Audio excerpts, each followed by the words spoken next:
The moment the CEO said, "Diane, you'll be training Harper since she's stepping into the senior role," the room didn't just go quiet. It went dead. Like the kind of silence that screams, "Oh, this is about to get ugly," but in business casual. My friends, this is Scarlet Veil. And today, I'm telling you a story that still makes my skin crawl. Welcome to the channel Lying Whispers. And before we dive in, because this one is a full-course meal of corporate betrayal, pegam cafe ou a bebida sua preferencia y acompan essa historia absurda comigo, which is my slightly dramatic way of saying grab your coffee, tea, or emotional support beverage, and let's do this together. Now hit subscribe, leave a like, drop a comment early, yes, I see you lurking, and share this with your favorite work bestie, because you're going to need a witness. Stay until the end, because the twist isn't she quits. That's too clean. The twist is who is actually pulling the strings and who gets blamed when the strings snap. So, here is the setup. Diane was 54. Not old. Not fragile. Not past her prime. 54, which in corporate land apparently translates to "we love your experience as long as we can harvest it and never pay you for it." She'd been with the company, let's call it Marlowe Finch, for nearly 2 decades. She'd survived rebrands, reorganizations, 3 new leadership visions, and 1 spectacular failed attempt at open office seating that ended with grown adults crying over stolen desk plants. Diane wasn't flashy. She didn't do office theater. No, I'm so busy sighing in the hallway. No performative laptop staring. She just delivered. Like a quiet engine that kept the whole machine from catching fire. And because she was reliable, the company rewarded her the way companies always do. They gave her more work. For years, Diane heard the same compliments, the kind that sound sweet until you realize they're a trap. "You're the backbone of this department. We'd be lost without you. You're such a team player." Translation: we are never promoting you because you're too useful exactly where you are. Then Harper arrived. Harper was new. Late 20s, maybe early 30s. Fresh manicure, fresh MBA energy, fresh optimism, the kind of optimism that hasn't yet been curb-stomped by Outlook calendar invites. Harper had been at Marlowe Finch for, brace yourself, 7 months. 7 months. That's not even long enough to memorize which printer jams on Tuesdays. And yet, in a meeting that smelled like stale pastries and executive confidence, the CEO announced Harper's promotion to a role above Diane's. A role Diane had been told repeatedly she was in consideration for. My friends, imagine climbing a mountain for 20 years and, right before the summit, someone pulls up in a helicopter, hops out, and says, "Thanks for warming it up. I'll take it from here." Diane didn't throw a fit. She didn't cry. She didn't flip a table, though spiritually, she did flip at least 3. She just sat there with her hands folded, face neutral, and eyes sharp enough to slice glass. The CEO, Grant, because of course his name was Grant, smiled like a man who had never been told no without filing a complaint. "Diane will be training Harper during the transition," he said, as if had offered Diane a spa day. Diane blinked once, slowly, like her brain was buffering. Because it wasn't just the promotion. It was the next sentence. The one that turned disappointment into humiliation. Training. Training the person who just took the job Diane had earned in sweat, loyalty, and years of fixing everyone else's mistakes like a corporate janitor for other people's incompetence. After the meeting, the office split into 3 categories of people. 1, the gossipers, already whispering like they were paid per rumor. 2, the cowards, avoiding eye contact like Diane had a contagious disease called boundaries. 3, the ones who secretly admired her and stayed silent anyway because admiration doesn't pay rent. Within an hour, the Slack channels were buzzing. Harper's related to someone, right? No, she's dating someone in leadership. Maybe she's just good? Good at what? Being young in a company that worships youth like it's a stock option? Meanwhile, Diane went back to her desk and did something terrifying. She got calm. Not peaceful calm. Not Zen calm. That I'm about to make this everyone's problem calm. Grant sent Diane an email. It was dripping with corporate honey. "Hi Diane. Excited for you to support Harper's onboarding into the senior operations role. Your expertise will be invaluable. Appreciate your partnership as we continue building a collaborative culture. Collaborative culture. My friends, Collaborative culture is just HR's way of saying, please accept this disrespect with a smile. Diane read the email twice. Then she replied with one of those short, clean messages that hit like a slap. Hi, Grant. Given my current workload and role scope, I won't be able to train for a position above mine. Best, Diane. That's it. No caps lock. No rants. No threats. Just a boundary. And if you've ever worked in an office, you know a boundary in corporate America is treated like an act of terrorism. The next morning, Grant called Diane into his glass-walled office. The one designed so everyone can watch you get emotionally disassembled. Grant leaned back in his chair like a man playing authority on easy mode. Diane, he said, voice smooth, I was surprised by your response. Diane's face stayed neutral. I wasn't. Granted, the executive sigh, the kind that says, I'm about to patronize you. Harper needs your knowledge. This is about being a team. Diane tilted her head. If my knowledge is required to perform the senior role, then promote me into it. Otherwise, you're asking me to do senior-level work for mid-level pay. Grant's smile tightened. His eyes did that little flicker people get when they're not used to being challenged by someone they've mentally filed under won't cause trouble. This isn't personal. Oh. My friends. When someone says this isn't personal, it is always personal. They just want you to accept it politely. Diane's voice stayed even. It became personal when you asked me to build the ladder someone else used to climb over me. Grant tried the guilt card. You've always been someone we can count on. Diane nodded, slow. And you've always counted on that. Silence. Grant's jaw flexed. Then he did what insecure leaders always do. He reframed Diane's self-respect as a character flaw. This attitude is disappointing, he said. It's not aligned with our culture. Diane stood. Then maybe your culture is the problem. And she left his office while he sat there blinking like had just been slapped by a PowerPoint slide. Now, here is where Harper enters the scene again, and my friends, I need you to listen closely, because this is where the story stops being simple. Harper approached Diane at her desk that afternoon with a notebook and a careful smile. Hey, Harper said softly, can I talk to you for a second? Diane looked up. Harper didn't look smug. She didn't look victorious. She looked uncomfortable. Nervous, even. They told me you'd help me learn the workflows, Harper said. I didn't ask for it to be like this. Diane's expression didn't change, but her eyes did.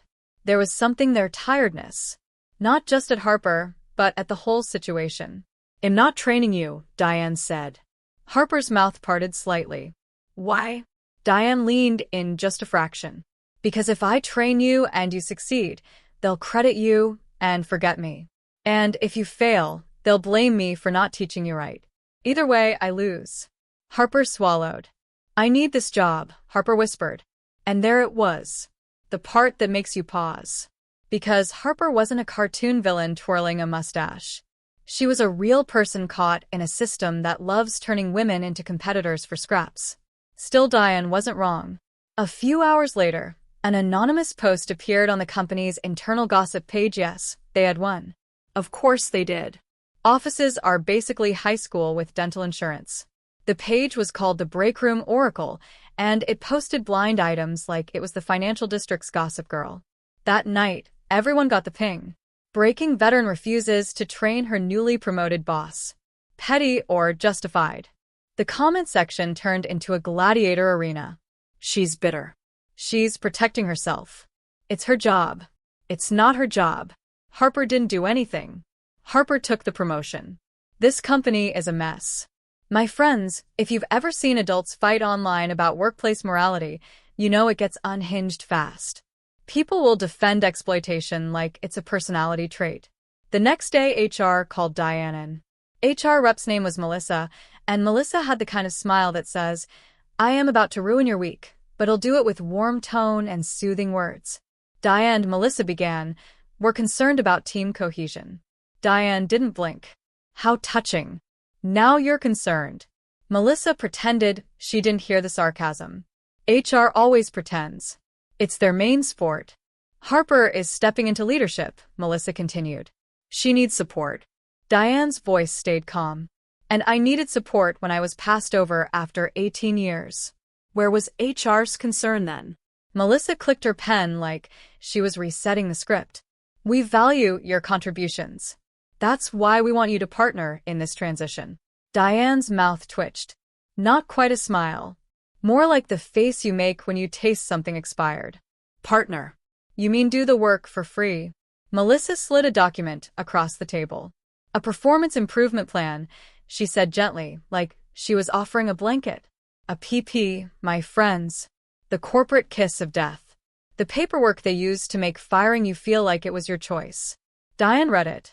And there it was, phrases like resistance to change, unprofessional behavior, and my personal favorite, lack of adaptability.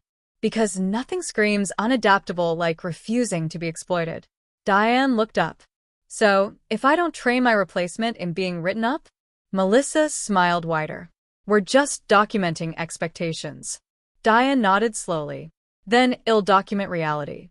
And this is where Diane did what smart people do when they realize the system is sharpening a knife. She started saving everything. Emails, meeting notes, Slack messages, calendar invites, screenshots. Every just a quick favor request that happened outside her job scope. Every promise of, well, revisit your growth path soon. Meanwhile, Harper tried a different approach. She brought Diane coffee one morning and placed it gently on her desk like a peace offering. I don't want to be your enemy, Harper said. Diane stared at the coffee. Then don't let them make you my boss without knowing what it costs. Harper hesitated. I didn't know they were going to announce it like that, she said. They told me it was strategic. Strategic. Sure.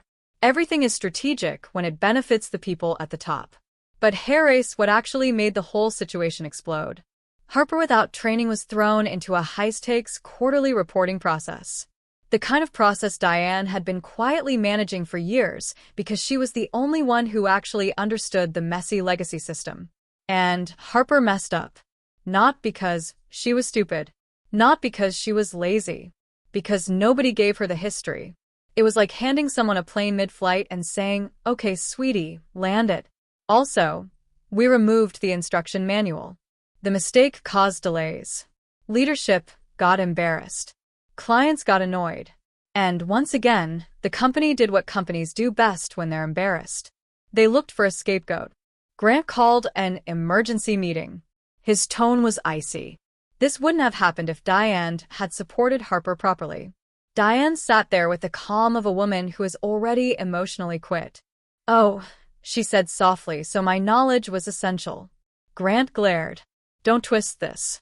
Diane leaned back. I'm not twisting it, Grant. I'm holding it up to the light. Harper, visibly stressed, spoke up. I tried, she said quickly. But I didn't have the information Diane has. And my friends, that sentence did two things at once. It was honest. And it was a knife. Because now Diane was being blamed publicly either for refusing to train Harper or for being the only one who knew how to keep the company afloat. Either way, Diane was the problem. That night, the break room, Oracle posted again. Rumor Diane may be terminated for toxicity and insubordination. Thoughts? Toxicity. The word they use when someone won't swallow disrespect quietly. The next morning, Diane was summoned to a follow-up meeting with Grant and HR. You know, the type, the meeting that isn't a meeting, it's an execution with a conference room calendar invite. Diane showed up with a folder. Not a cute folder. A folder that looked like it could file for divorce. Grant started his speech. Diane, we've observed concerning patterns. Diane held up a hand, polite and lethal. Before you continue, I'd like to submit documentation. Melissa blinked. Grant frowned. Diane opened the folder and slid papers across the table like she was dealing cards. Emails where Grant praised Diane's performance and hinted at promotion. Messages where Grant pressured Diane to do leadership tasks temporarily. A performance review from last year that described her as exceptional, dependable, and a natural leader. And then the real bomb. A chain of emails between Grant and another executive discussing Harper's promotion. In it, Grant wrote, Diane's solid but doesn't project the modern leadership image we're going for. Modern leadership image. My friends. That phrase is age discrimination wearing a blazer. Grant's face changed. Just slightly. But enough. Melissa's smile froze. Diane's voice was calm. So, just to clarify, I'm being pushed out because I don't look young enough to represent leadership? Grant sputtered. That's not what that means. Diane nodded.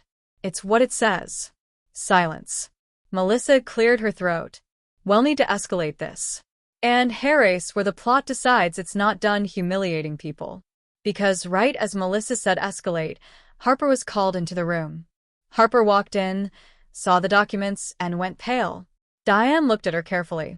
Harper's eyes flicked to Grant, then down to the folder, then back to Diane like she realized she'd been standing on a trapdoor the whole time. Melissa asked Harper to explain the promotion process, and Harper hesitated. Then she spoke. I didn't apply, Harper admitted. Grant offered it. He said it was part of a restructure. Grant snapped. Harper, this isn't. Harper cut him off. Not rudely. Just finally. He told me the department needed a fresh face, Harper said quietly. And he told me Diane was difficult and would resist. Diane's gaze didn't move. Grant's face tightened. My friends, can you see it? The classic play, paint the older woman as the obstacle, elevate the younger woman as the solution, then blame both when it goes wrong.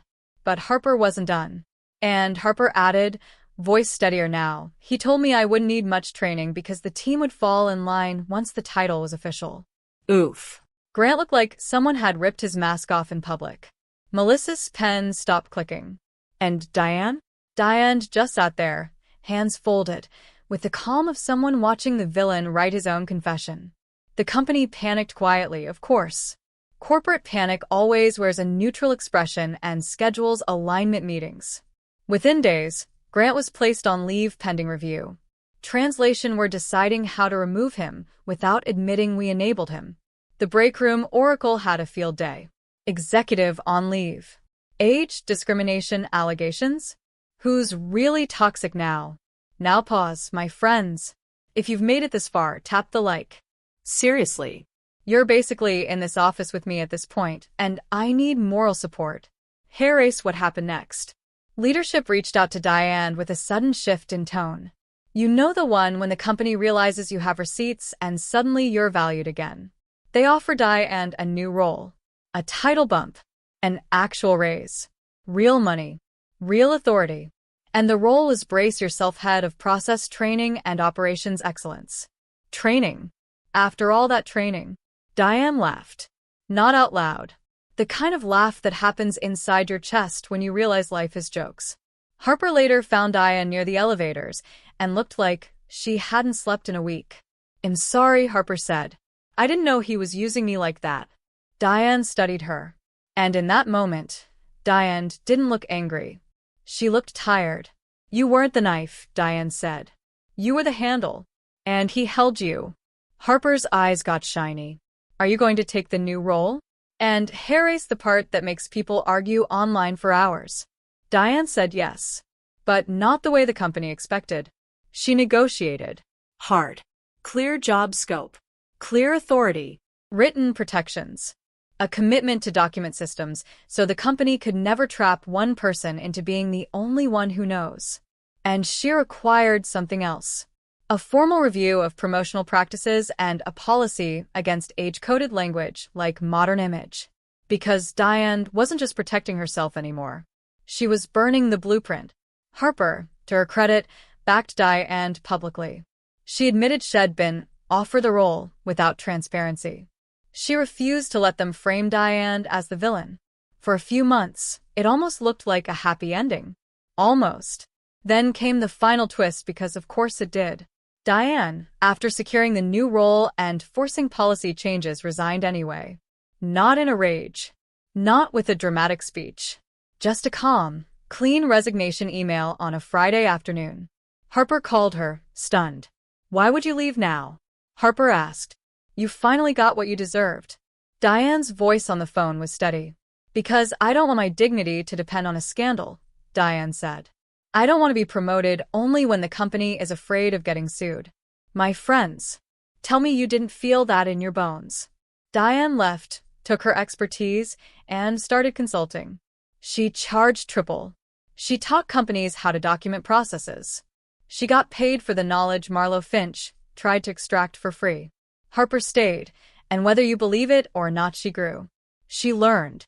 She stopped being a shiny corporate mascot and became someone who actually protected her team. Grant? He pursued other opportunities, which is corporate, for we made him disappear and asked everyone to move on. And somewhere out there, the original post that started this whole saga lives on, titled something like, AITA for refusing to train the younger employee who was promoted over me? And the comments were exactly what you'd expect. YTA, it's your job. NTA, they exploited you. Yes, H, because Harper benefited. The company is the villain. Ageism is real. Work is work. Stop being emotional. My friends, I want to grab those last commenters by the collar and whisper you can't stop being emotional when someone is stepping on your lives' work with polished shoes. So let's talk. If you were Diane, would you have trained Harper anyway just to protect the team? Would you have refused, even if it meant being labeled difficult? Would you accept the new title and stay, or would you do what Diane did and leave once you proved your point? And what about Harper? Was she innocent, complicit, or just another pawn in a system that loves turning women into enemies? Because here's the real question: when the company tells you to be a team player, are they asking for teamwork, or are they asking for surrender? Comment down below. My friends tell me AITA, or was Diane finally doing what everyone is too scared to do?